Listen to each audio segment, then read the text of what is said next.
Chapter 1. The Necklace That Changed Everything. Should have known the moment he walked through the door that my life was about to shatter.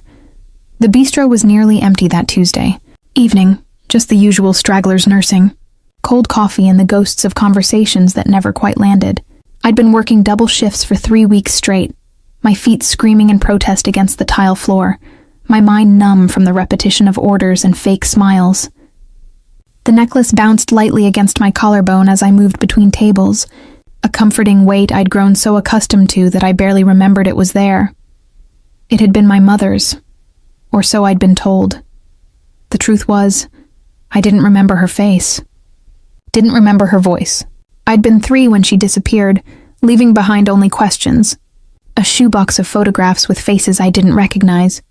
And this necklace. A delicate gold chain with a pendant shaped like a rose. Its petals intricately carved. A single ruby nestled at its center. My foster mother, Linda, had given it to me on my 18th birthday with trembling hands and eyes that wouldn't meet mine. She wanted you to have this, she'd whispered. No matter what happened. I'd stopped asking what that meant years ago. The bell above the door chimed, pulling me from my thoughts. I turned, my customer service smile already in place, and felt it freeze on my lips. 3 men entered. The first 2 wore dark suits that probably cost more than my rent, their expressions carved from stone, their eyes scanning the room with the kind of precision that made my survival instincts scream. But it was the 3rd man, the one who walked between them like a king flanked by soldiers, who stole the air from my lungs. He was tall, easily over 6 feet, with broad shoulders that filled his charcoal suit like it had been painted onto him. Dark hair, almost black, swept back from a face that could have been chiseled from marble. All sharp angles and dangerous beauty. But it was his eyes that held me captive. Storm gray and cold as winter steel, they swept across the bistro with an authority that made me feel small and exposed. Power radiated from him like heat from a furnace. Arya, "Table 6?" My manager, Greg, hissed from behind the counter, his voice pitched high with nervousness. He'd gone pale, I realized. Actually pale. My legs moved on autopilot, carrying me toward the booth where the 3 men had settled. The 2 guards, because that's what they had to be, positioned themselves with their backs to the walls, eyes on the exits. The one in the middle, the dangerous one, sat with a casual elegance that somehow made him more intimidating. "Good evening," I managed, my voice steadier than I felt. "Can I get you something to drink?" He didn't look at me. Not at first. He was studying a menu he clearly had no interest in, one finger tapping in slow rhythm against the table. Then, as if pulled by some invisible thread, his gaze lifted and locked onto mine. The world tilted. His eyes weren't just gray. They were layered, storm clouds over steel, over something darker I couldn't name. They traveled across my face with an intensity that felt almost physical, and I had the strangest sensation that he was reading me, cataloging every detail, every secret I'd ever tried to hide. Then his gaze dropped, to my throat, to the necklace. Everything changed. The casual indifference vanished from his expression, replaced by something sharp and almost violent. His entire body went rigid, his hand freezing mid-tap. One of the guards shifted, sensing the change, his hand moving subtly toward his jacket. "Where did you get that?" His voice was low, controlled, but underneath I heard something dangerous coiling. My hand flew to the pendant instinctively, protective. What?" He stood so abruptly that his guard actually reached for his weapon. The man was towering over me now, close enough that I could smell his cologne, something dark and expensive that made my head spin. His eyes were fixed on the necklace with an intensity that bordered on violence. That necklace. Each word was precise, clipped. "Where did you get it?" "It was my mother's," I stammered, taking a step back. My heart was hammering so hard I could feel it in my throat. "Why? What does it—" "Mateo." An elderly woman's voice, trembling and fragile, cut through the tension like a knife. I turned to see a small figure standing near the entrance, flanked by another suited guard. She couldn't have been more than 5 feet tall, dressed in elegant black, her silver hair swept into a neat bun. But it was her face that stopped me, the way every ounce of color had drained from it, the way her hand clutched at her guard's arm for support. She was staring at my necklace. No, she was staring at me, and she was crying. Tears streamed down her weathered cheeks as she took a shaking step forward. "Dio mio," she whispered. "It can't be. After all these years." The dangerous man, Matteo apparently, moved between us instantly, his body a wall of protection. "Nonna, what's wrong?" But the old woman wasn't looking at him. She was looking at me with an expression I couldn't decipher. Shock, grief, hope, all tangled together into something that made my chest ache. "That necklace," she breathed. "I gave that to Isabella on her wedding day. It's been in our family for 4 generations." Her eyes, dark and piercing despite her tears, met mine. "How do you have my daughter-in-law's necklace, child?" The floor seemed to drop out from under me. I don't understand." "My mother, your mother?" Matteo's voice was deadly quiet now. He turned to face me fully, and the look in his eyes made me want to run. "What was your mother's name?" "I don't know," I whispered. "I was 3 when she disappeared. I don't remember her. I don't remember anything except Isabella," the old woman said softly. "Was that her name? Isabella Salvatore?" The name hit me like a physical blow. I'd seen it once, scrawled on the back of one of the photographs in that shoebox. A name Linda had refused to explain. Maybe. I don't know. I don't know anything about her except she left me this, and Matteo moved so fast I didn't see it coming. One moment he was 2 feet away, the next his hand was wrapped around my wrist, not painfully, but with absolute control. His thumb pressed against my racing pulse as those storm-gray eyes bored into mine. "That necklace belonged to my mother," he said, his voice soft and more terrifying than if he'd shouted. "She was wearing it the night she was murdered. 23 years ago. The bistro spun around me. That's impossible.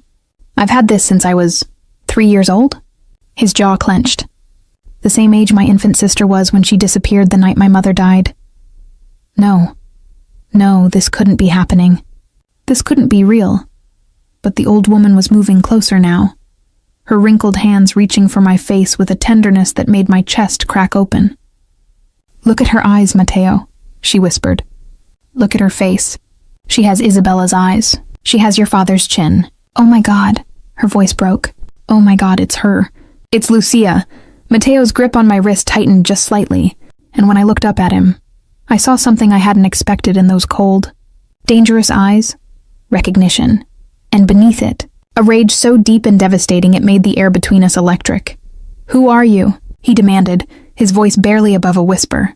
"And why the hell have you been hiding in plain sight with my dead mother's necklace around your throat while I've spent 23 years hunting for my sister?" I opened my mouth to answer, to deny, to explain, to something. But no words came, because somewhere deep in the locked chambers of my forgotten childhood, a door had just cracked open, and behind it, the truth was waiting to destroy everything. Chapter 2. Blood Doesn't Lie. Apartment had never felt smaller than it did with Matteo Salvatore standing in the middle of my living room. I hadn't wanted to bring them here. Not him. Not his grandmother. Not the 2 silent guards who'd positioned themselves by my door like sentinels. But what choice did I have? The bistro had felt too exposed, too public for whatever nightmare I'd just stumbled into. "This is where you live?" Matteo's voice carried no judgment, just observation. But I still felt defensive as his eyes swept over my studio apartment, the futon that doubled as my bed, the kitchenette with its chipped countertop, the single window overlooking the alley behind the Chinese restaurant. "Not all of us grew up in mansions," I shot back, hugging my arms around myself. The necklace felt heavy now, burning against my skin. His grandmother, she'd introduced herself as Viviana Salvatore, sat perched on my only chair, her sharp eyes tracking my every movement. Despite her tears at the bistro, she seemed composed now, almost regal in her assessment of me.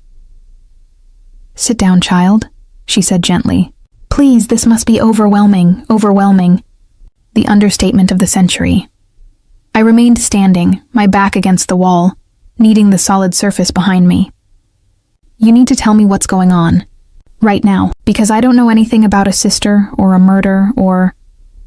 Show me your left shoulder blade, Matteo interrupted. I blinked. Excuse me?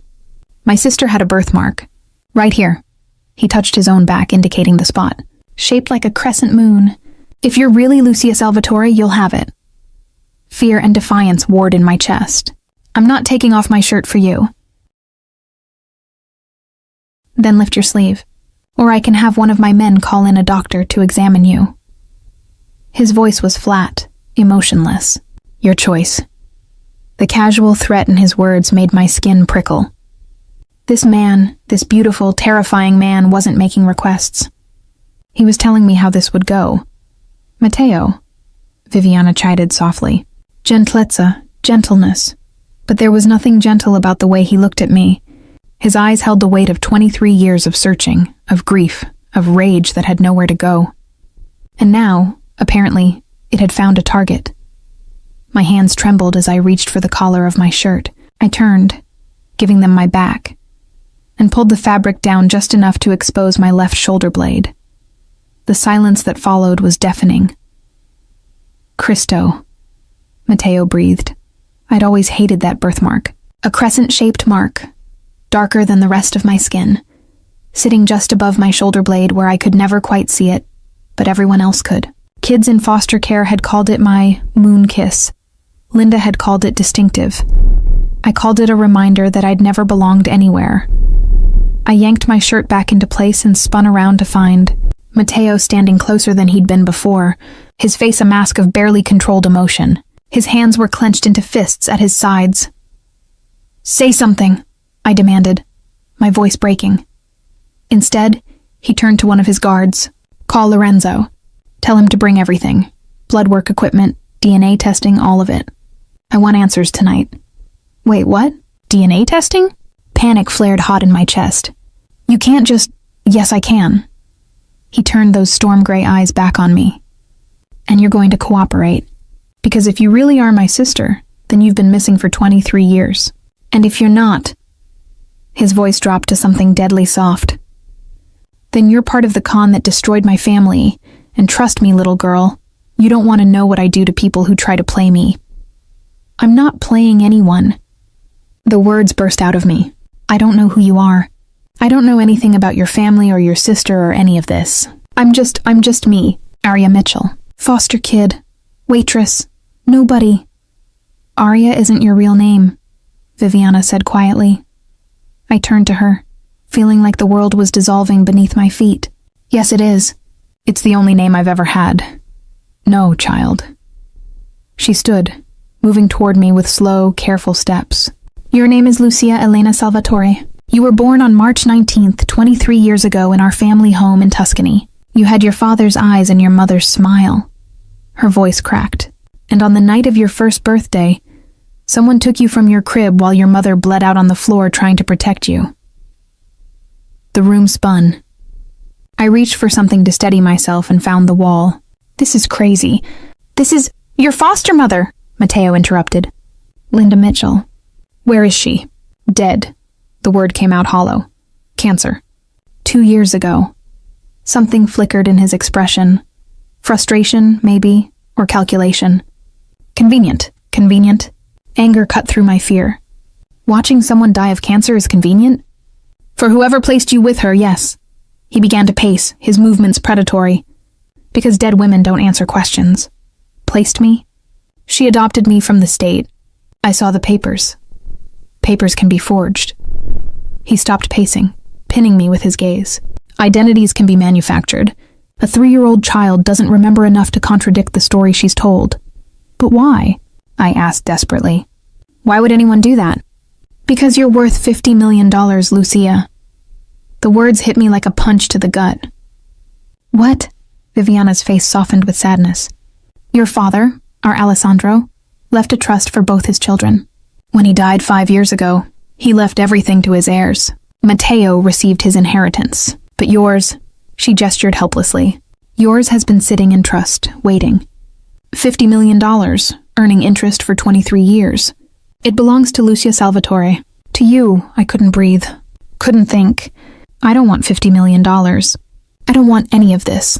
I just want... The knock at the door made everyone in the room go rigid. One of the guards had his weapon drawn before I even registered the sound.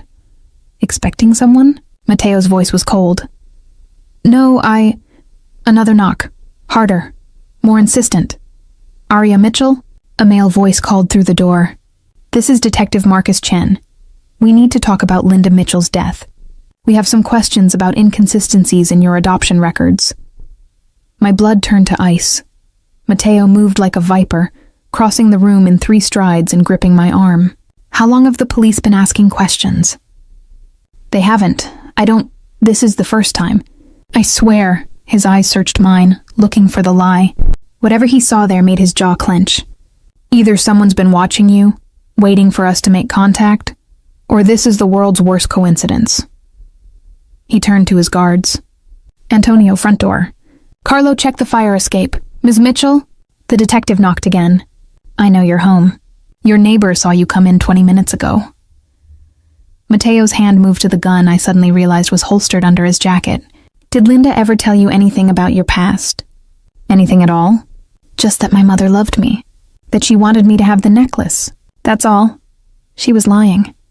His voice was flat with certainty. The question is whether she was protecting you or using you. The door handle rattled. Ms. Mitchell, I'm going to need you to open this door. Now. Viviana stood, her small frame radiating a strength that didn't match her age. Mateo, get her out of here. If the police are involved, someone's making a move. She's not safe. I can't just leave with you, I hissed. I don't even know you. Mateo stepped so close I could feel the heat radiating from him. Listen to me very carefully, Aria, or Lucia, or whoever the hell you are. 3 hours ago, you were nobody. A waitress living paycheck to paycheck. Now you're either my dead sister come back to life, or you're bait in a trap someone set 23 years ago. His hand came up, his fingers brushing the necklace at my throat, and I shivered. Either way, the moment we walked into that bistro, you became the most valuable and most dangerous person in this city. Ms. Mitchell, I'm coming in. The sound of keys in the lock made my heart stop. Mateo's hand closed around mine, solid and certain. So you have a choice.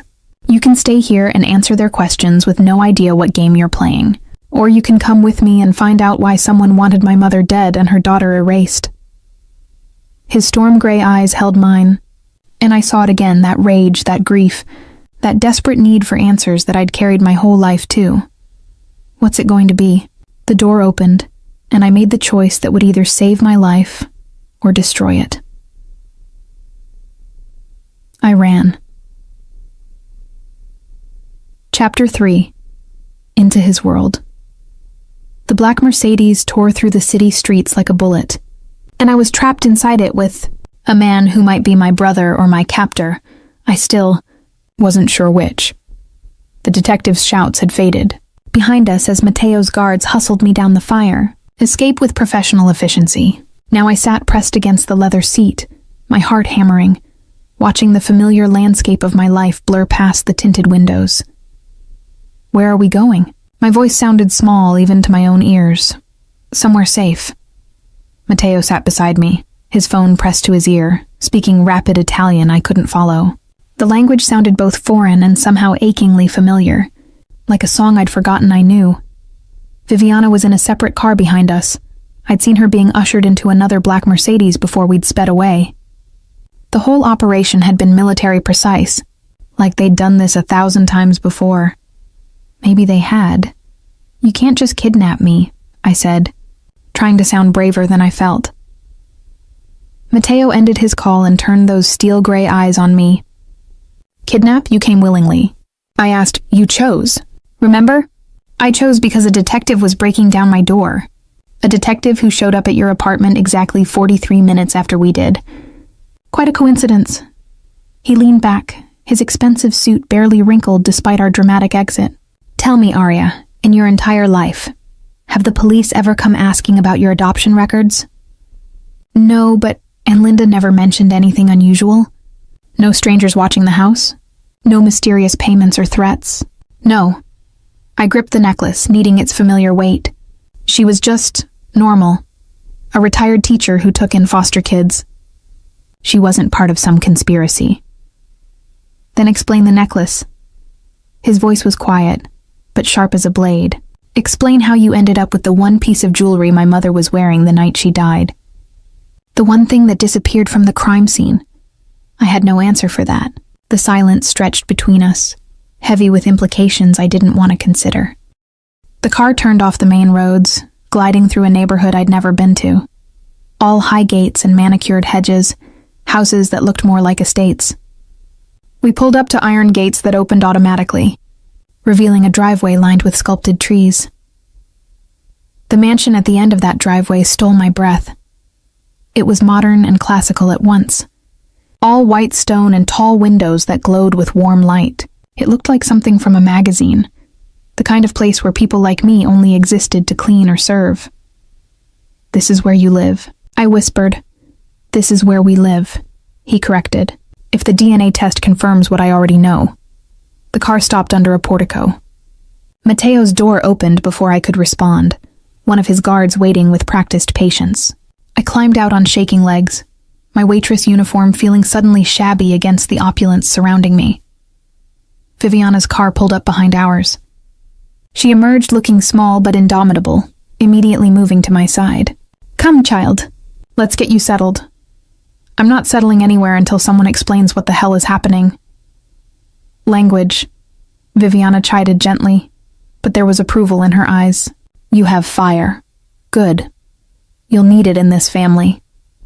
A man in a white coat was waiting in the foyer, which was larger than my entire apartment, with marble floors and a chandelier that probably cost more than I'd earn in a lifetime. He carried a medical bag and wore the professional smile of someone used to discretion. "Dr. Lorenzo Ricci," Mateo introduced. "He'll take your blood sample. DNA results in 6 hours." 6 hours? I backed up a step. DNA tests take weeks. When you're a Salvatore, they take 6 hours. Mateo's tone left no room for argument. I wanted to run.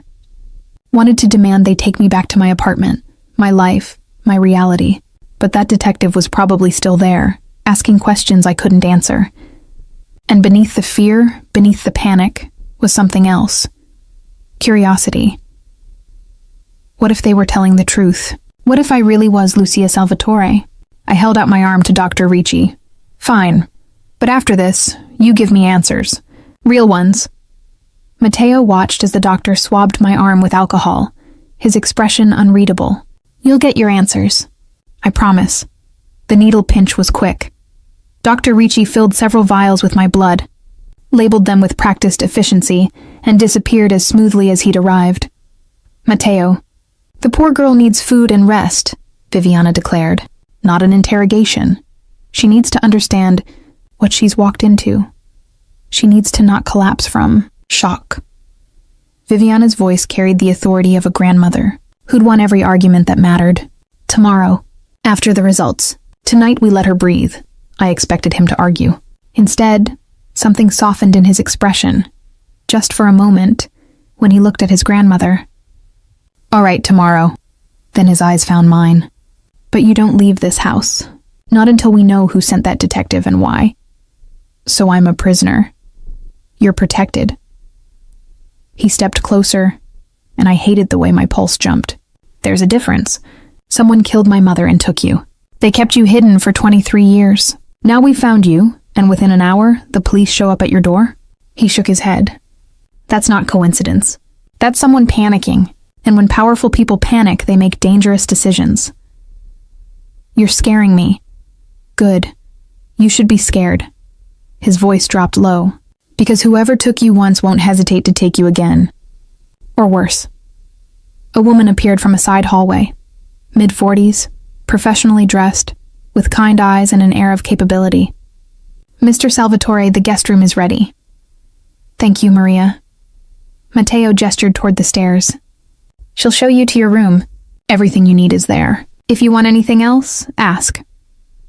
I followed Maria up a grand staircase, my hand trailing along a banister so polished I could see my reflection. She led me down a hallway lined with paintings that looked original and expensive, stopping at a door near the end. The bedroom beyond was bigger than my entire apartment. A massive 4-poster bed dominated the space, dressed in ivory linens that probably had a thread count I couldn't pronounce. Floor-to-ceiling windows overlooked gardens lit by subtle landscape lighting. A door stood open to an ensuite bathroom I could see featured a tub large enough to swim in. "There are clothes in the closet that should fit," Maria said softly. "The bathroom is stocked. If you need anything, there's a phone by the bed. Just press 1 for the kitchen. 2 for housekeeping, 3 for Mr. Salvatore's office." She left before I could respond, the door clicking shut with a finality that made my chest tight.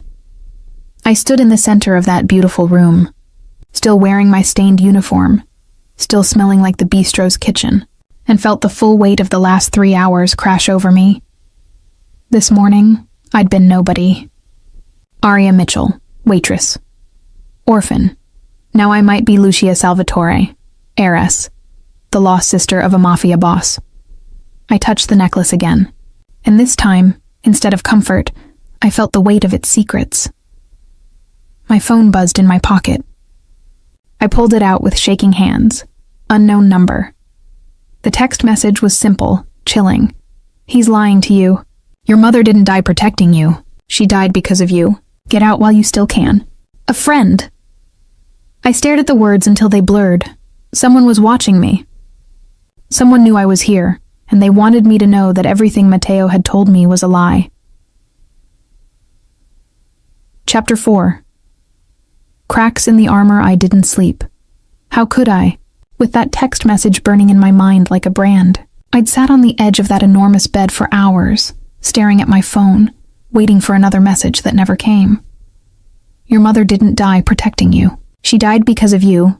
What did that mean? How could a 1-year-old child be responsible for murder? Dawn crept through the windows, painting the room in shades of gray and gold.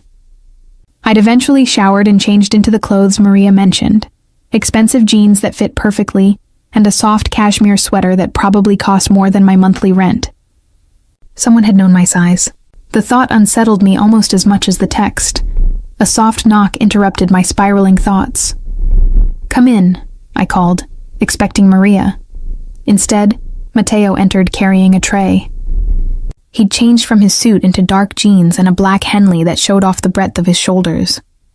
His hair was slightly damp, like he'd recently showered. Without the armor of his expensive suit, he looked younger, more human, more dangerous. "You didn't eat last night," he said, setting the tray on the small table by the window. "Coffee, toast, fruit, yogurt," Maria told me. I wasn't hungry. I stayed on the bed, maintaining distance. "Did the DNA results come back?" "No. Another hour, maybe." He poured coffee into a delicate cup, added cream without asking if I wanted it. "But I don't need a test to tell me what I already know. You're her. You're Lucia. How can you be so sure?" He turned, studying me with those storm-gray eyes. "Because you look like my mother. Same bone structure, same mouth, and when you're angry, you get this little line right here." He touched his own forehead between his brows. "Just like she did." Something in my chest cracked at the casual intimacy of his observation. "Tell me about her. About Isabella." He was quiet for a long moment, then moved to the window, his back to me. She was beautiful. Not just physically, though she was stunning, but in the way she moved through the world. Like she carried light with her. His voice softened. She sang when she cooked. Terrible voice, but she didn't care. And she collected antique books, first editions, things most people in our world would have considered a waste of money. "She sounds wonderful." She was. The words came out rougher than intended. She was also supposed to be untouchable. My father made enemies, yes, but there were rules. Families didn't target wives, didn't target children. Whoever killed her broke every code we had. I hugged my knees to my chest. "You never found who did it?" "No." He turned back to me and I saw the rage simmering beneath his careful control. The scene was professional.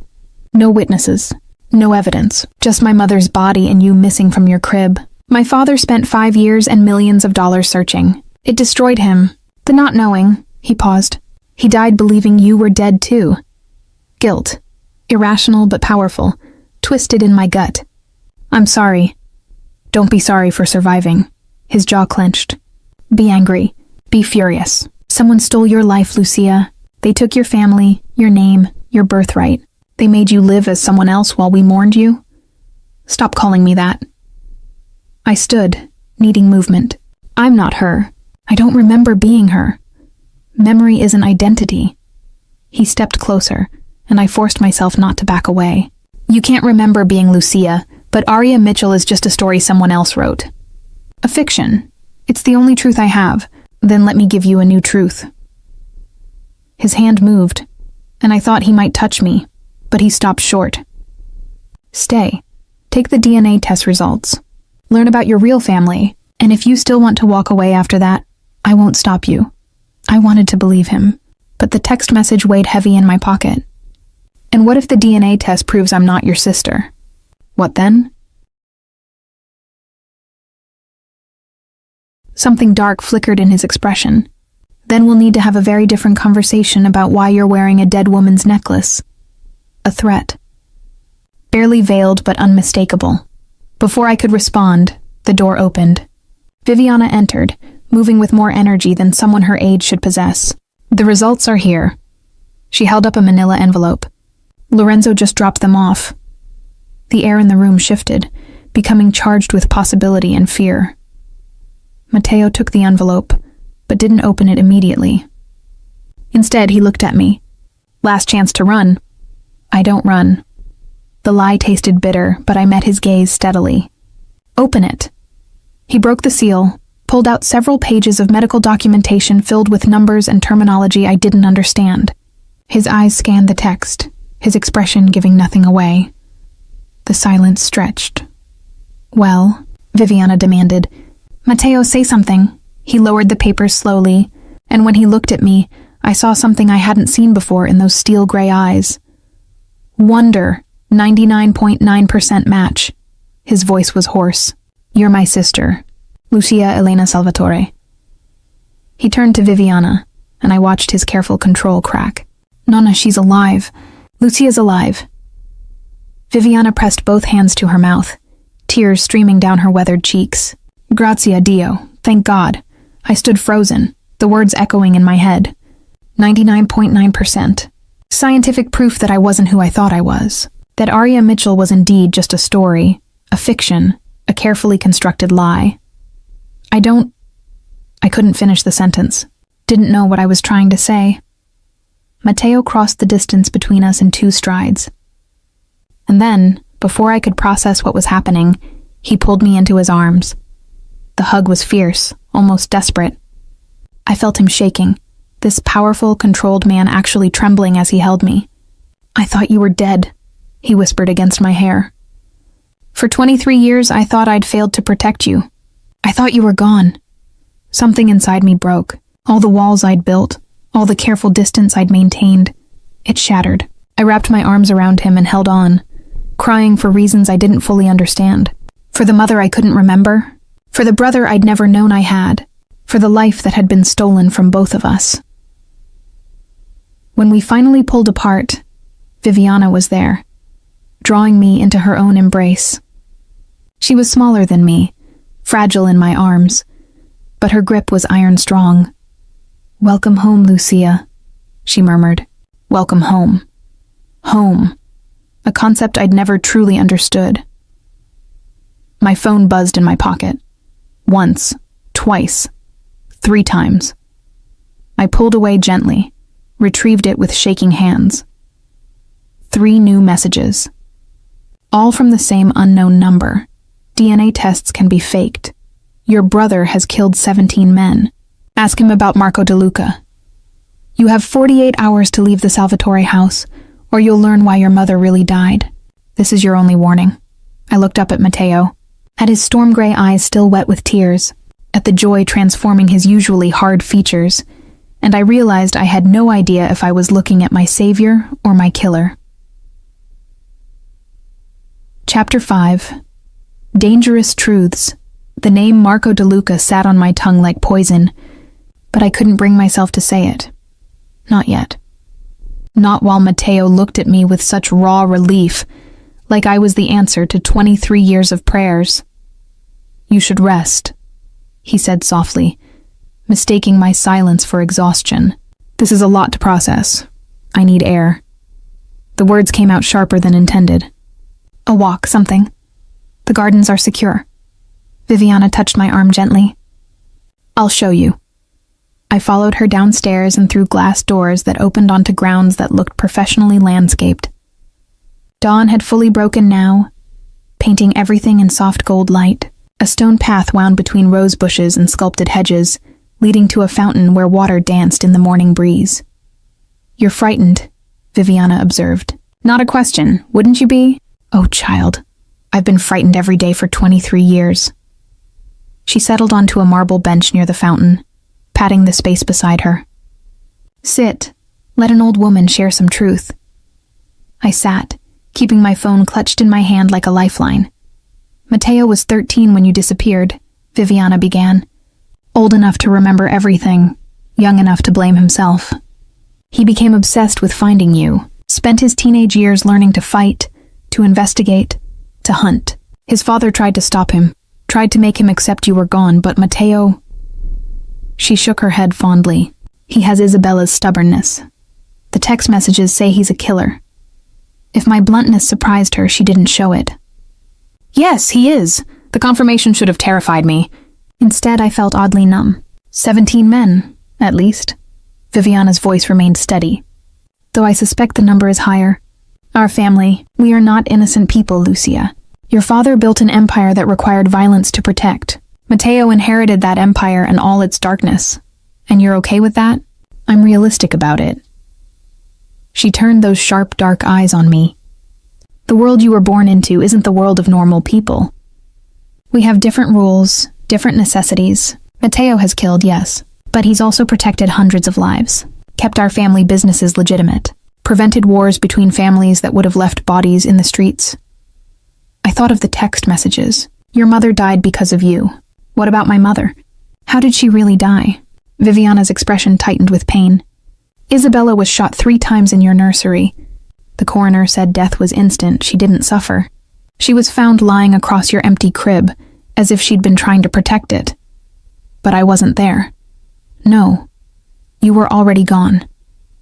She paused. The prevailing theory was that she surprised the kidnappers, tried to stop them. Mateo believes she fought back, giving you time to be taken alive rather than... She couldn't finish. Rather than killed, like she'd been. Someone wants me to believe Mateo is lying to me, I said quietly, that the DNA test was faked. That I'm in danger here, may I see? I hesitated, then handed her my phone. She read the messages with a calm I didn't feel, her expression revealing nothing. This is interesting, she finally said. Interesting? Someone's threatening me. Someone's trying to manipulate you. She returned the phone. These messages are designed to create doubt, to separate you from the one person who can actually protect you. It's quite clever, actually. Or they're telling the truth. Lucia, look at me. She waited until I met her eyes. If Mateo wanted to harm you, you'd already be dead. He's had multiple opportunities. Instead, he's welcomed you into his home, proven your identity through legitimate testing, and shown you more emotion than he's displayed in years. Her wrinkled hand covered mine. I know you have no reason to trust us, but ask yourself, who benefits from you running? Not us. We've wanted you home since the day you disappeared. Then who sent these messages? That, she admitted, is the question that keeps me awake at night. Footsteps on the path made us both turn. Mateo approached with a tablet in hand, his earlier emotion locked away behind his usual mask of control. But I noticed details now that I hadn't before. The way his eyes scanned the perimeter before he focused on us. The slight bulge under his jacket that meant he was armed. The tension in his shoulders that never quite eased. A man always expecting danger. We need to talk, he said. Both of you. Inside. The study he led us to was all dark wood and leather, with floor-to-ceiling bookshelves and a desk that looked like it had cost more than a car. He pulled up security footage on the tablet. This is from last night. The camera across from your apartment building. I watched the grainy footage show me leaving with Mateo's men. Moments later, a figure appeared, dressed in business casual, definitely not in uniform. He picked the lock on my apartment door with practiced ease, disappeared inside, emerged 12 minutes later carrying a box. That's not a detective, I whispered. No, He's a cleaner. Matteo zoomed in on the man's face. Works for the Rossi family. They specialize in evidence manipulation, false identities, witness intimidation. The Rossi family. Another piece of this dark puzzle. Why would they target me? Because $50 million is a compelling motive. He pulled up another image, a financial document showing the trust fund Viviana had mentioned. If you're declared dead, that money goes to your next of kin. With my father gone, that's me. If I'm declared dead, it goes to Viviana. If we're all dead, he paused, it escates to the state after 7 years of inactivity. Or, Viviana added grimly, it can be claimed by someone with false documentation proving they're the rightful heir. My head spun. You think someone's been planning this? For 23 years? I think someone took you that night planning to use you eventually. Linda Mitchell was probably paid to raise you, keep you hidden but alive. Then when my father died 5 years ago, the timeline activated. Matteo's voice was clinical, detached. They've been waiting for the right moment to either eliminate you permanently or use your identity to access the trust. And me showing up with the necklace forced their hand. He locked eyes with me. Whoever sent those text messages needs you to leave this house, Lucia. They need you vulnerable, isolated, easier to control or kill. That's why they're trying to make you doubt me. I pulled out my phone, showed him the messages, watched his expression darken as he read. Marco DeLuca, he said quietly. You want to know about him? Yes. He was silent for a long moment, warring with himself. Then, Marco DeLuca was my father's business partner, like a brother to him. After my mother died and you disappeared, Marco promised to help find you. He spent 6 months pretending to search, his hands clenched into fists. Then I found proof he'd hired the hit, that he'd orchestrated everything. The murder, the kidnapping, all of it. My breath caught. Why? Power. Control. Marco wanted my father broken, easy to manipulate. It worked. After losing you and my mother, my father was never the same. He made bad deals, trusted the wrong people. Marco positioned himself to take over everything. Matteo's voice went cold. When I turned 18, I challenged him, demanded proof of his innocence or a confession. He laughed in my face. What did you do? His storm gray eyes met mine, and I saw the truth before he spoke. I killed him. With my own hands. It took 3 days. The garden seemed very far away now. This beautiful house with its marble and crystal. It was just a pretty cage holding monsters, and I might be related to the biggest monster of all. So the messages are right, I whispered. You are a killer. Yes. No apology, no justification. Just brutal honesty. And I'm supposed to trust you? No. He moved closer and I hated that I didn't back away. You're supposed to survive. Trust can come later if it comes at all. But right now, Lucia, those messages prove one thing. Someone out there is very afraid of us figuring out the truth together. His hand rose, fingers brushing my cheek so gently it made my chest ache. So yes, I'm a killer. I've done terrible things, but I've also spent 23 years trying to avenge my mother and find my sister. And now that I have you back, I will burn this entire city to the ground before I let anyone take you away again. The vow should have frightened me. Instead, God help me, it made me feel safe. My phone buzzed. New message. Final warning. Leave tonight or learn what happens to Salvatores who don't listen. Ask your brother about the fire. A friend, I showed it to Matteo. Watched his face go white. What fire? I demanded. His answer came out barely above a whisper. The one that killed your mother wasn't a shooting. It was a cover-up. He looked at me, and I saw true fear in his eyes for the first time. My mother burned to death, Lucia. And only 3 people knew that truth. Who? Me, Nonna, and whoever set the fire. Chapter 6. Smoke and mirrors. The words hung between us like smoke, choking and impossible to escape. You lied to me. My voice was shaking. You said she was shot, that it was quick, that she didn't suffer. I said the coroner's report listed gunshot wounds, Matteo corrected, his jaw tight. Because that's what the official report says. The fire destroyed most of the evidence. The bullets were the coroner's conclusion based on what remained. But you know differently. I was there. The confession tore out of him. I was 13 years old and I was there. I heard her screaming. Viviana made a small, wounded sound. Mateo, no. She needs to know, Nonna. All of it. He turned to me, and the carefully controlled mask he wore cracked open, showing me the broken boy underneath. I was supposed to be at a friend's house that night. I snuck home early. I wanted to see you, my baby sister. I'd been jealous when you were born, but by then I'd started to love you. I wanted to check on you before bed like I always did. His hands were trembling. I'd never seen him anything less than perfectly composed, but now he looked like he might shatter.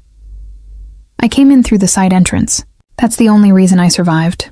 The explosion went off in the East Wing, your nursery. By the time I reached the corridor, it was already an inferno. His eyes went distant, lost in memory. I heard my mother screaming your name, over and over. Lucia, Lucia, Lucia. She was trapped behind the flames. Oh God. The necklace felt heavy as an anchor around my throat. I tried to reach her, burned my hands trying to break through. He held up his palms, and for the first time I noticed the faint scars there, shiny and old. My father's men pulled me out. By the time the fire department arrived, the entire East Wing had collapsed. We found her body in what remained of your nursery. The heat had been so intense that... He stopped, swallowed hard. The coroner couldn't determine the exact cause of death, so he listed the most obvious answer: gunshots. Why lie about it? I asked. Why hide the truth? Viviana answered, her voice heavy with old grief. Because arson is different than a shooting. A shooting could be a rival family, a business dispute, something we understood. But burning a woman alive in her own home, with her baby? That's personal. That's madness. And it meant whoever did it was still out there, possibly still watching. We told everyone the official story, Mateo continued. Made it seem like we believed it. Hoped the real killer would get comfortable, make a mistake. His eyes hardened. They never did. My mind raced, trying to piece together impossible puzzles.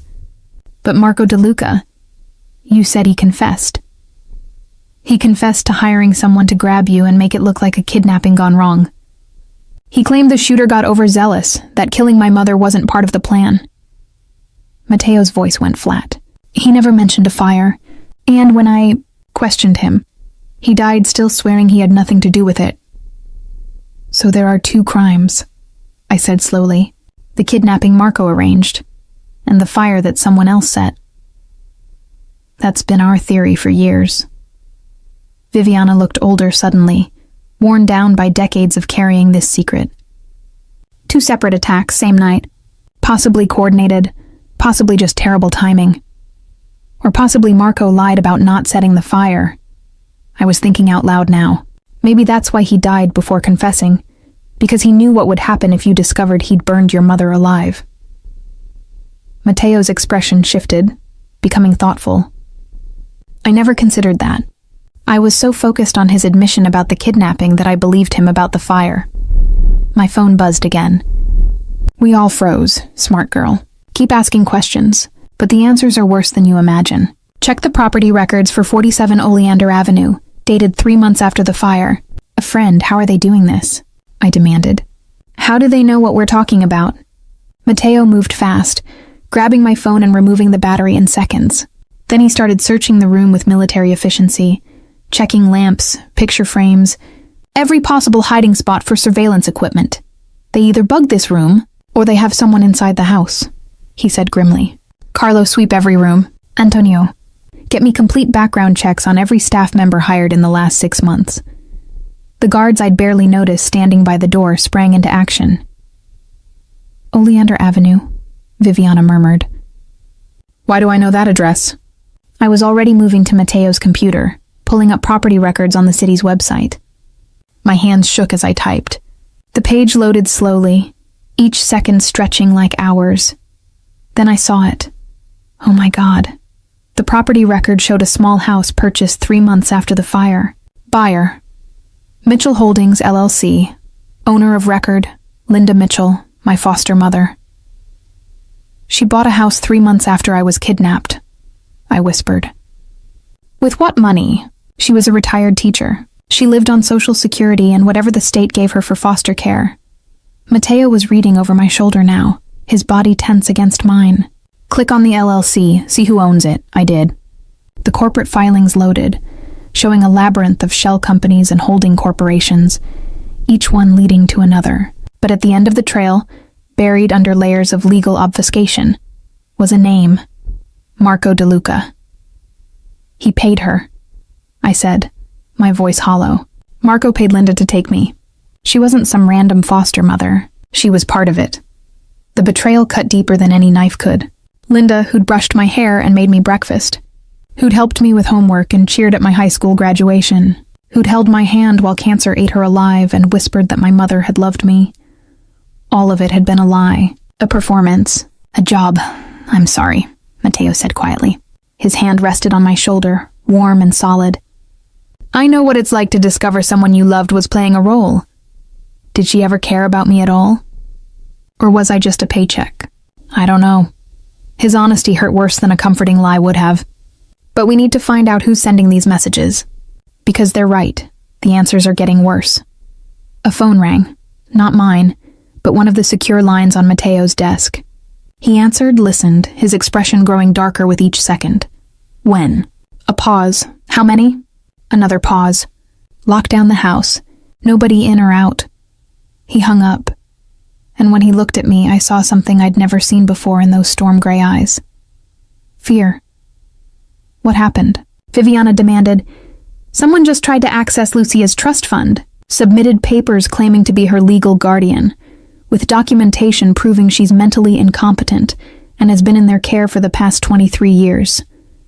His jaw clenched. "The papers are signed by Dr. Leonard Mitchell." "Leonard Mitchell," I repeated. "Linda's brother. I met him twice when I was a kid. He was a psychiatrist or something. He still is. And he just submitted a petition to have you declared legally incompetent so he can control your inheritance." Mateo's hands curled into fists, which means either he's working with our mysterious friend, or he is our mysterious friend. "Where is he?" I asked. "That's the problem." Mateo's voice was grim. "He disappeared from his clinic 4 hours ago. No one knows where he is. The lights went out. All of them. Simultaneously. Plunging us into darkness." "Don't move," Mateo commanded. I heard him moving, heard the whisper of metal as he drew his weapon. "Carlo? Antonio?" No response. "The backup generators should have kicked in," Viviana said, her voice steady despite the situation. "They should have." But we remained in darkness, the only light coming from the morning sun through the windows, which suddenly seemed far too exposed. A sound from downstairs. Breaking glass. "Multiple entry points. They're in the house," Mateo said. His hand found mine in the darkness, pulling me toward him. "Stay behind me. Move when I move. Nonna, the safe room, now. I'm not leaving you. Now." More sounds, footsteps, professional, coordinated. This wasn't a simple break-in. This was a tactical assault. "How many exits are there?" I whispered. "Too many, and they're all covered." Mateo's voice was calm, deadly. "We're going to have to fight our way out." "I don't know how to fight." "Then you're going to learn fast." He pressed something cold and metal into my hand. "A gun. Safety's off. Point and shoot. Don't hesitate." The study door exploded inward, and standing in the doorway, backlit by emergency lights in the hallway, was a figure I recognized from the security footage. The man who'd broken into my apartment. But he wasn't alone. Behind him, being dragged by 2 armed men, was Detective Chen, the same detective who'd knocked on my door last night. His face was bloodied, his hands zip-tied. "Ms. Salvatore," the lead man said, his voice pleasant despite the violence he represented.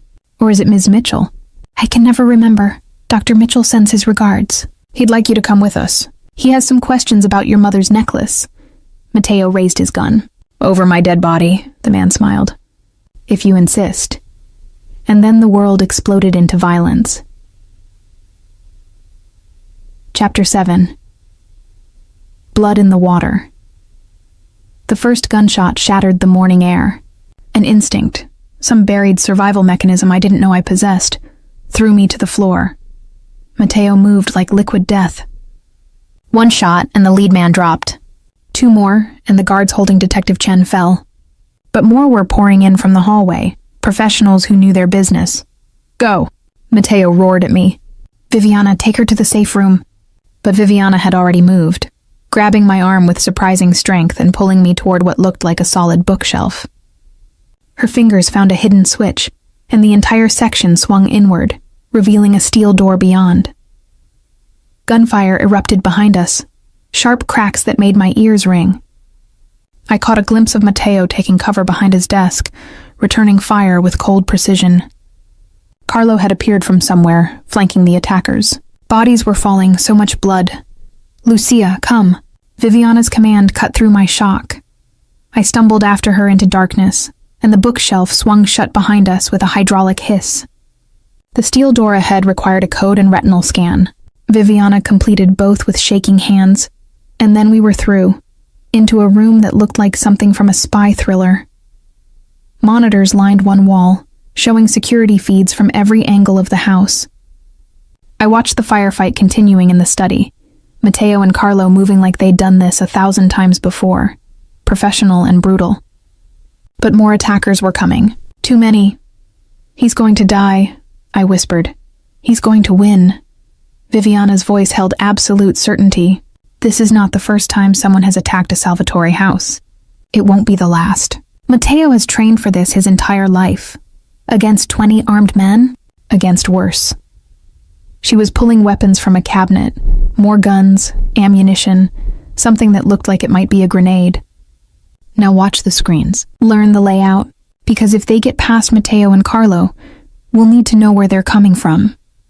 My hand still held the gun Mateo had given me. I stared at it, this small piece of metal that could end lives. I'd never held a weapon before, never wanted to, but watching those screens, seeing the violence unfolding throughout the house, I understood something fundamental. This was my world now, whether I wanted it or not. There. I pointed at one of the monitors showing the garden entrance. 3 more coming in from the south. Viviana pressed a button. Immediately, hidden defenses activated, barriers sliding into place, locking systems engaging. On the screen, one of the attackers triggered something and suddenly the garden erupted in a flash of light and sound. "Claymore mine," Viviana explained calmly. "Your grandfather installed them after your mother died. We've never had to use them before." The attackers who'd survived the blast retreated, regrouping. Good. That bought us time. Movement on another screen caught my attention. The kitchen. Someone was creeping in through the service entrance, alone, moving differently than the tactical team. More careful, more deliberate. "Who is that?" I asked. Viviana leaned closer, squinting at the screen. Then she went very still. "That's Leonard Mitchell." Dr. Mitchell moved through the kitchen like he knew exactly where he was going. He wasn't armed, at least not visibly, but something about his posture made my skin crawl. He stopped at the kitchen island, pulled something from his pocket. A phone, my phone, the battery I'd seen Mateo remove. Somehow Mitchell had it. He was putting it back together, powering it up. "What's he doing?" I breathed, then I saw it. On my phone screen, visible on the security feed, was a blueprint of this house, including the safe room location. "Oh no." The words came out strangled. "He knows where we are. He's had access to my phone this whole time. The messages, they weren't warnings. They were tracking." Viviana was already moving, pulling me toward another door I hadn't noticed. "The safe room has a secondary exit. Mateo insisted on it after, well, it doesn't matter. We need to move, now. But the detective, is bait or a plant or already dead? We can't help him." Her small hand gripped mine with iron strength. "Lucia, listen to me. Your brother is fighting to keep you alive. Don't make his sacrifice meaningless by playing hero."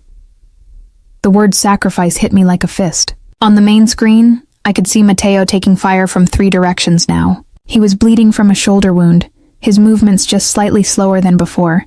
He was going to die, buying us time to escape. "No." I pulled away from Viviana. "No, I'm not running while he dies for me. You don't know how to fight." "Then I'll learn fast." I echoed his own words back at her. "You said this is my world now, that I'm a Salvatore. Prove it. Show me how to not be useless." Something shifted in Viviana's expression. Pride, maybe, mixed with grief. "You have Isabella's fire. She opened a different cabinet, pulled out body armor. Put this on. Stay behind me. Do exactly as I say. You're going to fight? Child, I've been a Salvatore longer than you've been alive. She checked the magazine on a sleek pistol with practiced ease. You think I've survived this long by hiding? We armored up in 30 seconds. Viviana moved to a panel, pressed a sequence that made the monitors shift to show attack vectors and tactical overlays. The main force is concentrated on the study. They want Matteo neutralized first. That means the secondary routes are less defended. What's your plan? We flank them. There's an access corridor that runs behind the east wing. It'll put us behind their position. She met my eyes. When I tell you to shoot, you shoot. No hesitation, no mercy. These men came here to kill us. We owe them nothing. My heart hammered against my ribs, but I nodded. We exited through the secondary door into a narrow corridor I never would have known existed. The sounds of gunfire were muted here, filtered through layers of reinforced walls. Viviana moved with surprising speed and surety, checking corners, weapon always ready. We emerged near the study's rear entrance. Through the partially open door, I could see the chaos inside.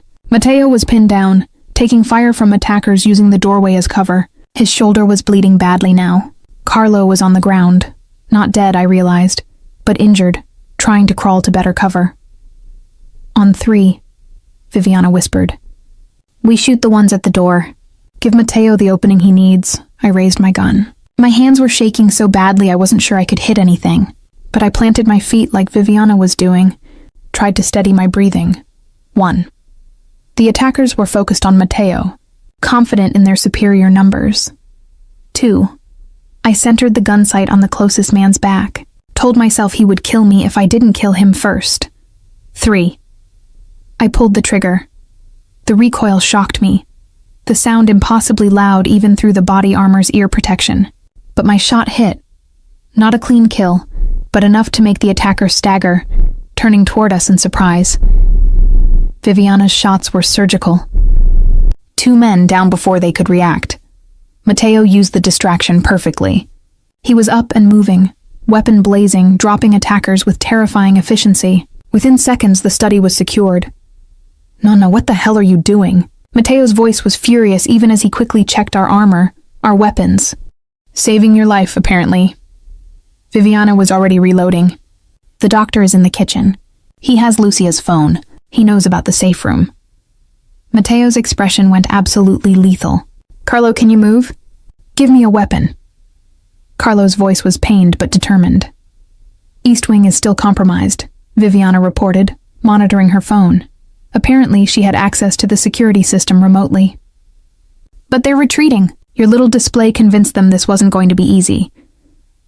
They'll regroup and come back stronger. Matteo checked his weapon, winced at the movement. His shoulder was bad.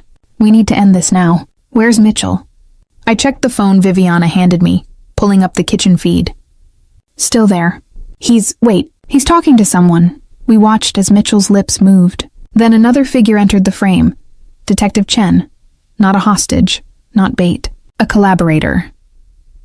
Chen was talking animatedly with Mitchell, gesturing toward different parts of the house on the blueprint, planning their next move. Son of a bitch, Matteo breathed. The detective was in on it from the beginning. So the police showing up at my apartment was theater. To force you to run to me, to get you inside this house where they could monitor you through your phone. His jaw clenched. This whole thing has been a setup, from the moment we walked into that bistro. But how did they know we'd be there? The question hung between us. Then Viviana's face went pale. The necklace. Someone's been tracking the necklace. My hand flew to the pendant, and I felt it for the first time. A slight irregularity in the rose's petals. Not a design flaw, something added. It's bugged, I whispered. Matteo moved fast, yanking the necklace from my throat. The chain broke, the pendant falling into his palm. He smashed it against his desk, and there, embedded in the ruby, was a tiny transmitter. 23 years, he said quietly. They've known where you were for 23 years. Every school, every home, every moment. They were just waiting for the right time. To do what? On the phone screen, Mitchell smiled directly at the camera, and Detective Chen pulled out a device that looked an awful lot like a detonator. Mateo, I said urgently. What's in the East Wing now? What room? His face drained of color. The armory, where we keep the explosion ripped through the house with the force of hell itself, and everything went dark. Chapter 8. Truth in the ashes, I came to in Mateo's arms. He was carrying me through smoke and debris, his face smudged with ash, his shoulder still bleeding but his grip iron strong. Behind us, what remained of the East Wing burned with an orange glow that made my eyes water. With me, Lucia, stay with me. His voice came through the ringing in my ears. I tried to speak, but my throat was raw from smoke. Don't talk. Just hold on. He was moving fast, navigating through destruction with certainty, born of desperation.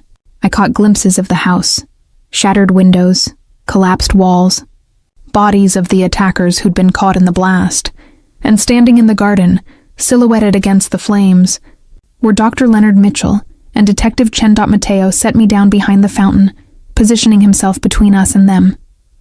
Viviana appeared from somewhere, her face pale but her hands steady, checking me for injuries with professional efficiency. Nothing broken, she confirmed. Just concussed. Where's Carlo? I managed to croak. Alive. Outside with the backup team. Mateo never took his eyes off the two men watching us. The explosion was bigger than they expected. Killed most of their own men. Good, I said, and meant it.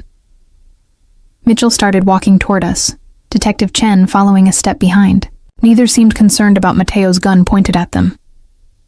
That's far enough, Mateo called out. Mitchell stopped at a conversational distance. Up close, I could see the family resemblance to Linda. Same sharp features, same calculating eyes. But where Linda had shown me kindness, Mitchell's gaze held only cold assessment. Mateo Salvatore, Mitchell said pleasantly. We finally meet properly. I've heard so much about you. The feeling isn't mutual. I don't waste time learning about dead men. Confident. I like that. Your father was confident too, right up until the cancer ate him alive. Mitchell smiled. Did you know he called for Isabella at the end? And for baby Lucia. Broke my sister's heart, hearing him beg for ghosts. I pushed to my feet despite Viviana's restraining hand. Linda was your sister. Ah, Lucia. Or do you prefer Arya? Mitchell turned that calculating gaze on me. My sister did grow fond of you, you know. That wasn't part of the plan. She was supposed to keep you fed and hidden, nothing more. But Linda always was too soft. You paid her to raise me. I paid her to keep you alive until you were useful. Which you now are, thanks to your dramatic reunion with your long-lost brother. His tone mocked us both. That trust fund has been my retirement plan for over 2 decades. I'm not about to let some genetic sentimentality get in the way. You killed your own sister, Viviana said quietly. Linda died of cancer 2 years ago. Yes, but cancer doesn't usually progress that aggressively. What did you do, Leonard? Poison her treatment? Something flickered in Mitchell's expression. The first real emotion I'd seen. Linda was going to talk. After all those years staying quiet, taking the money, playing her role perfectly, she grew a conscience. Said she wanted to tell Lucia the truth before she died. Make peace with God. He shook his head. I couldn't allow that.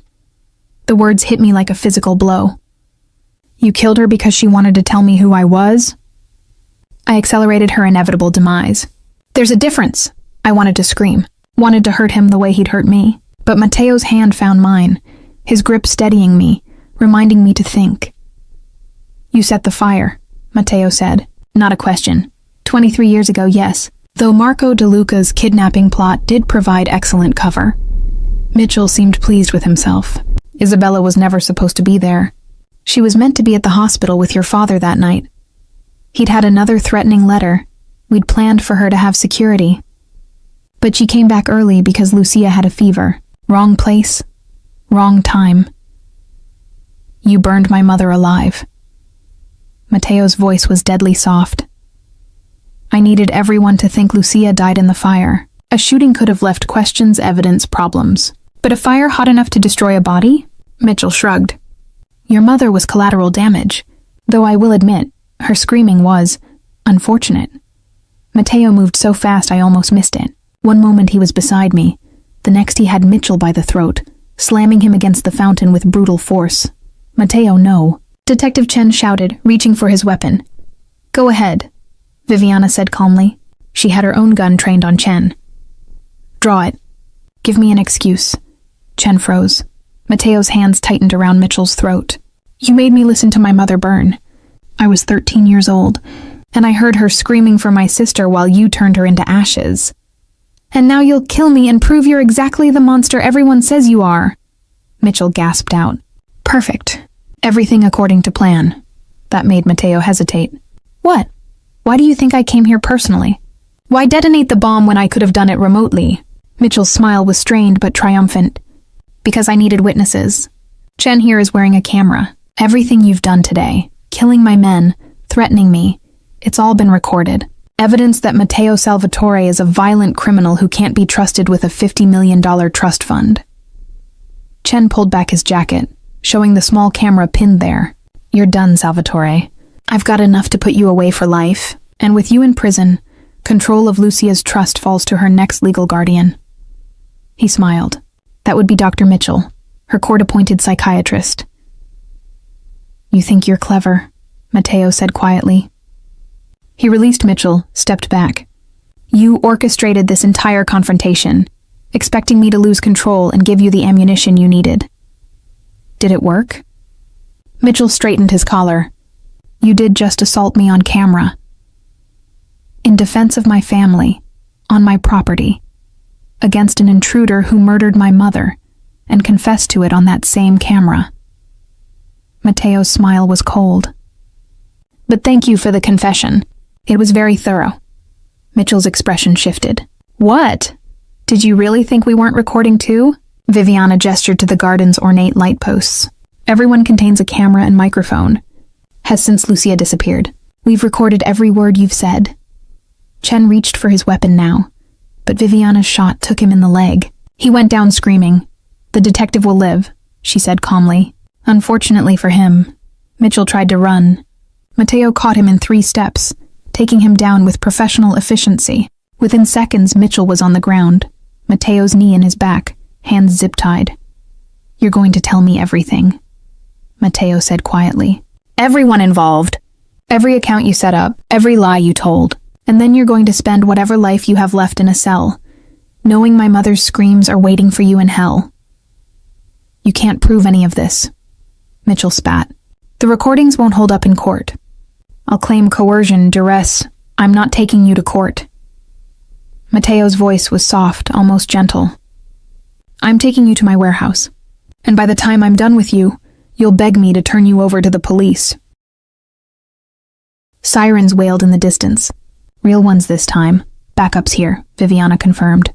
Local police, not Chen's corrupt friends.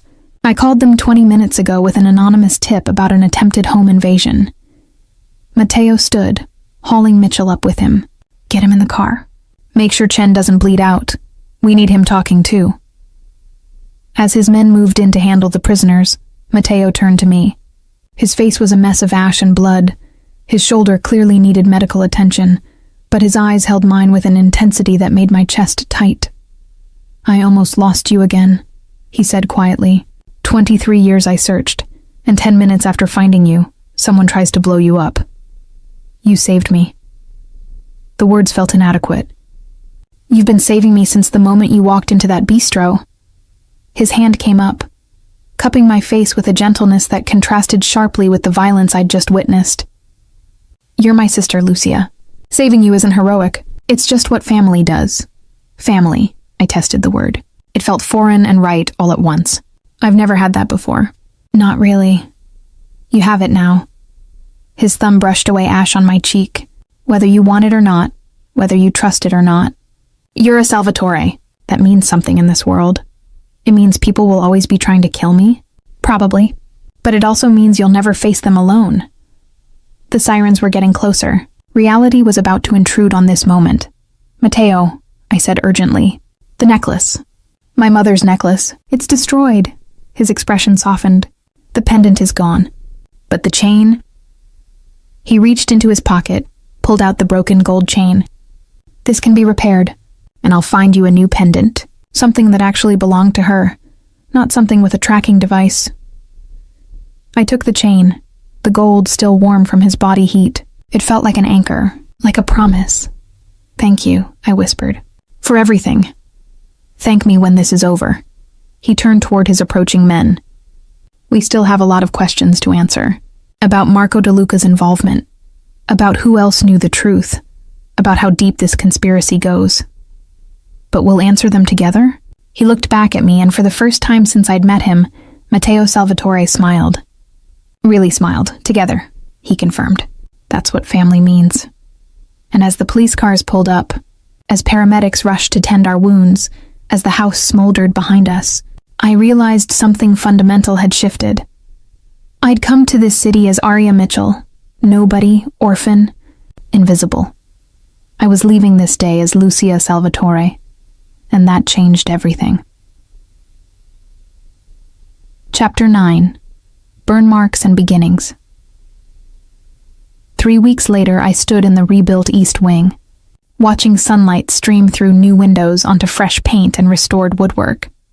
The Salvatore family had resources I was still learning to comprehend. The explosion that should have taken months to repair had been cleared, rebuilt, and refinished in 21 days. Money, apparently, could work miracles when you had enough of it.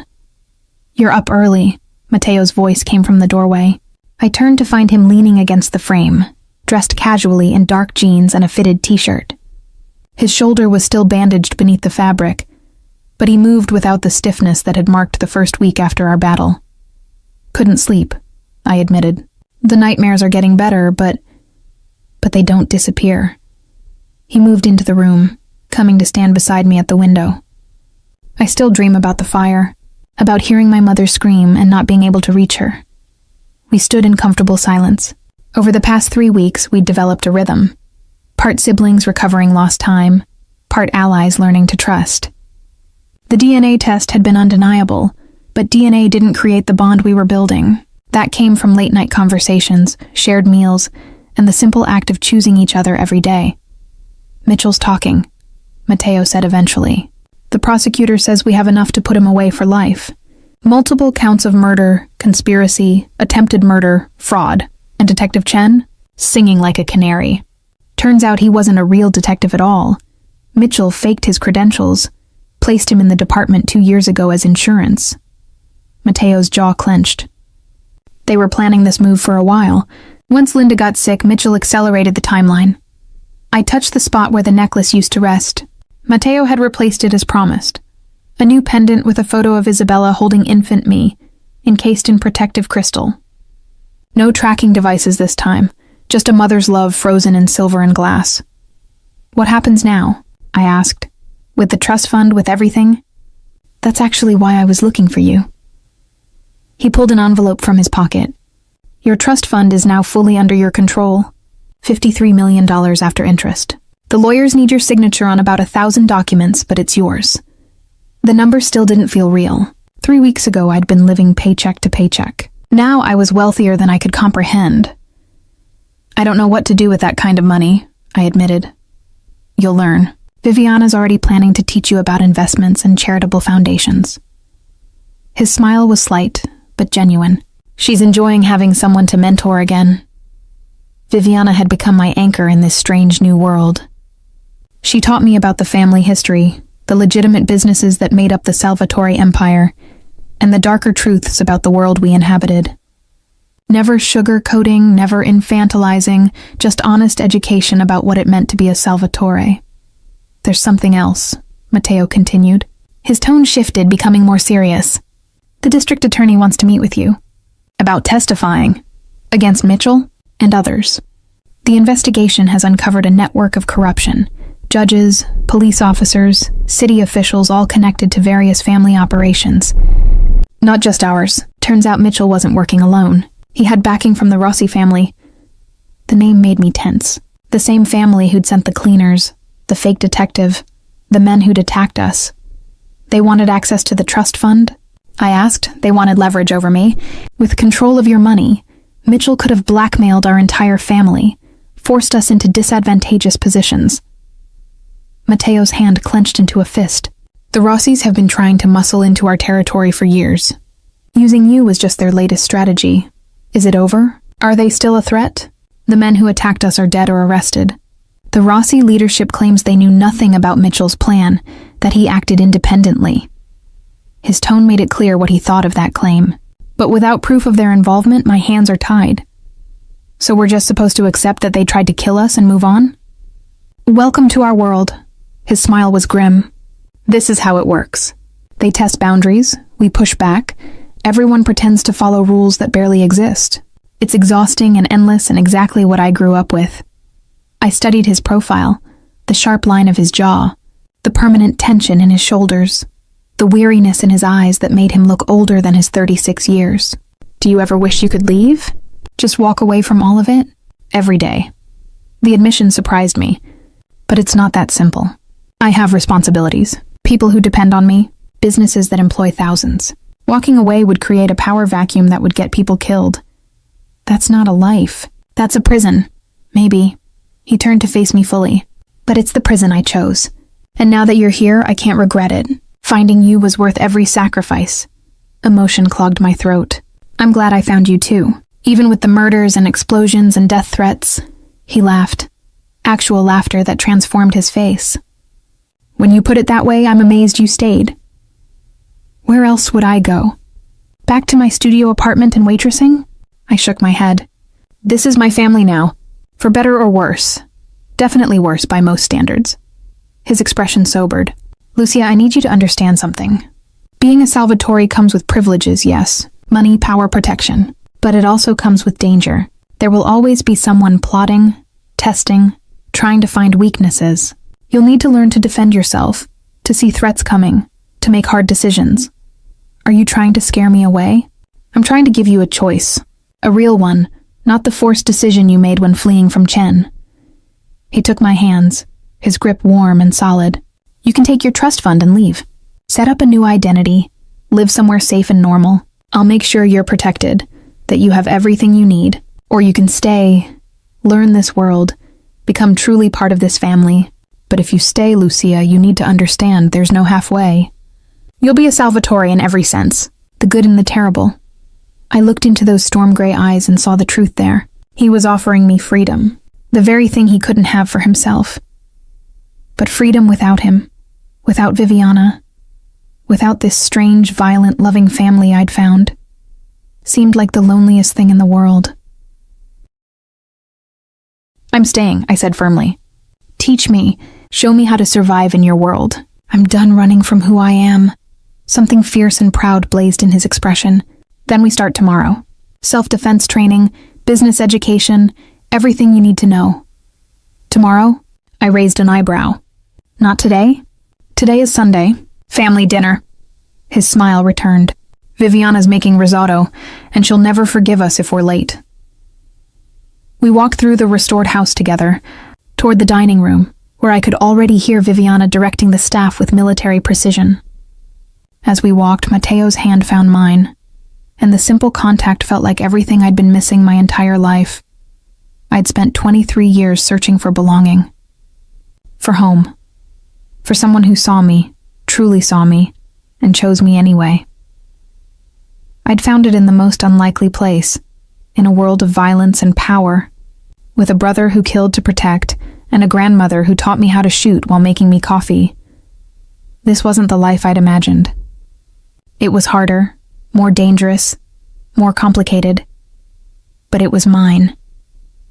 And as we entered the dining room to find Viviana waiting with a smile, 3 places set at a table designed for 12, I realized something fundamental.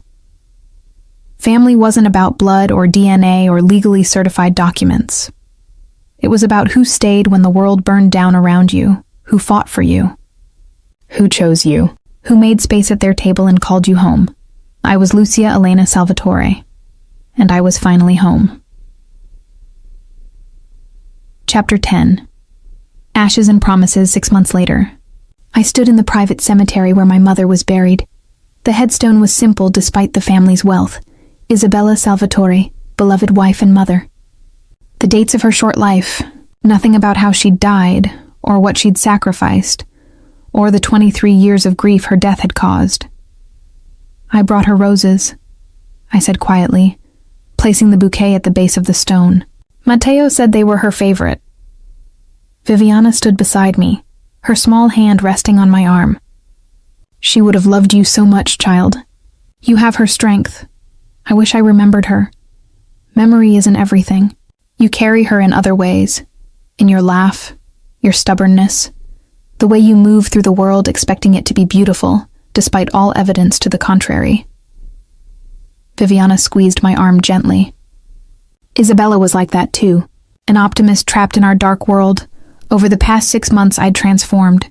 The scared waitress who'd worn that necklace without knowing its significance was gone, replaced by someone harder, wiser, but not broken.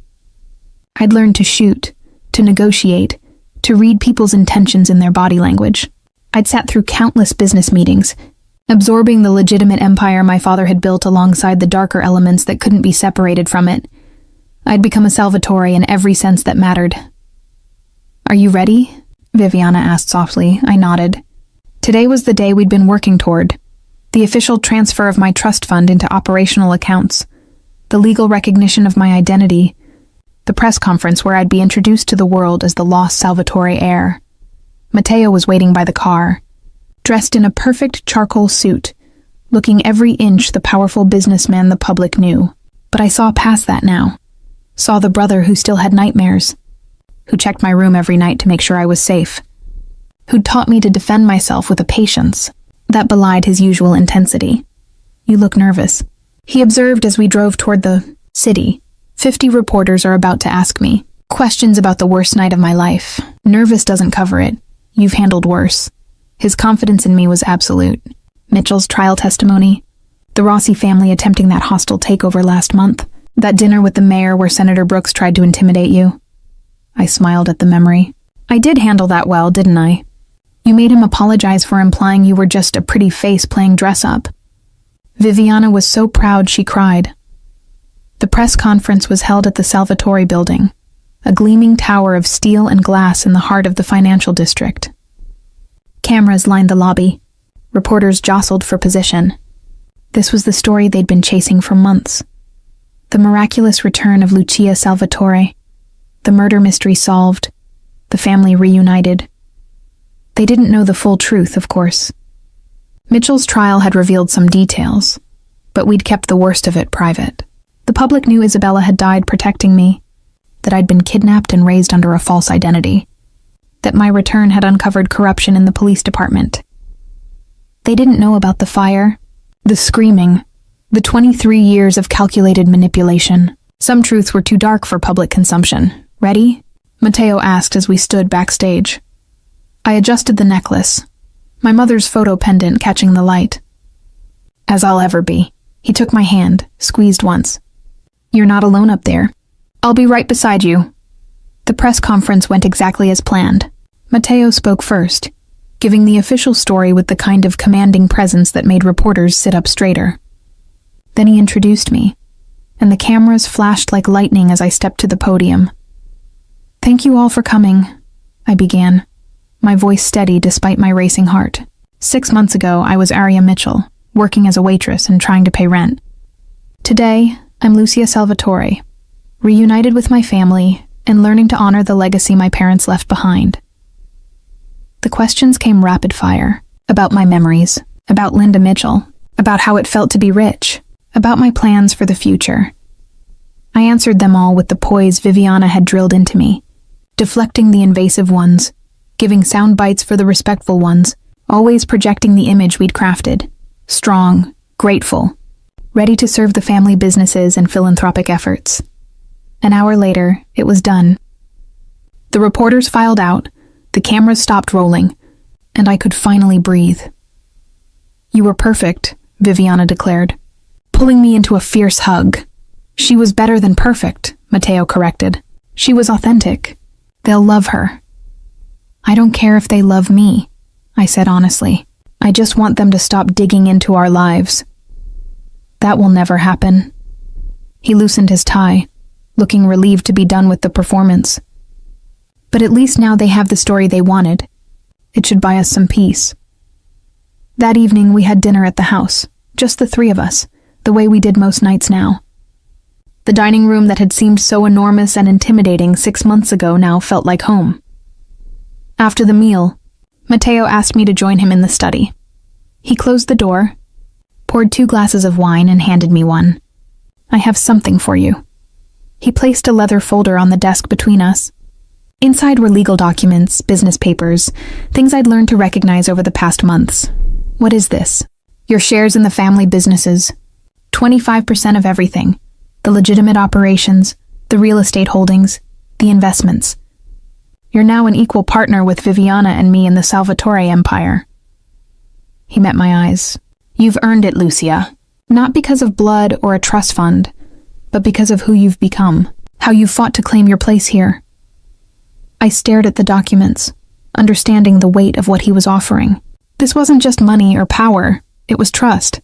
Real trust, the kind earned through 6 months of proving myself every single day. I don't know what to say. Say you'll stay, that you'll help me build something better than what our father left us. Something Isabella would be proud of. His voice roughened. "I can't do this alone anymore, Lucia. I've been alone for so long, carrying this weight by myself. Having you here, having family again, it's changed everything." I moved around the desk, and he stood to meet me. For a moment, we just looked at each other. 2 people bound by blood, by trauma, by choice. Brother and sister, partners, family. Then I pulled him into a hug, fierce and certain. "I'm staying," I said against his shoulder. "I'm not going anywhere. We're in this together." His arms came around me, holding tight. "Together," he agreed. We stood like that for a long moment. 2 survivors of a tragedy that had tried to destroy us both, now standing strong and united. When we finally pulled apart, I signed the documents, made it official, became not just a Salvatore by blood, but a Salvatore by choice. That night, I stood at my bedroom window, looking out over the city lights. Somewhere out there were people who would try to hurt us, to take what we'd built, to tear us down. The Rossis were still plotting. Other families were always testing boundaries. The world we inhabited would never be truly safe. But I wasn't afraid, because I'd learned something essential over these 6 months. Strength didn't come from avoiding darkness. It came from walking through it and refusing to let it destroy you. I touched my mother's pendant, felt the weight of her memory and her sacrifice. "I'm going to make you proud," I whispered to the photo. "I'm going to take everything they tried to steal and turn it into something beautiful. Something worth what you gave up to save me." A knock on my door interrupted my thoughts. Matteo checking on me one last time before bed, a ritual he'd never broken in 6 months.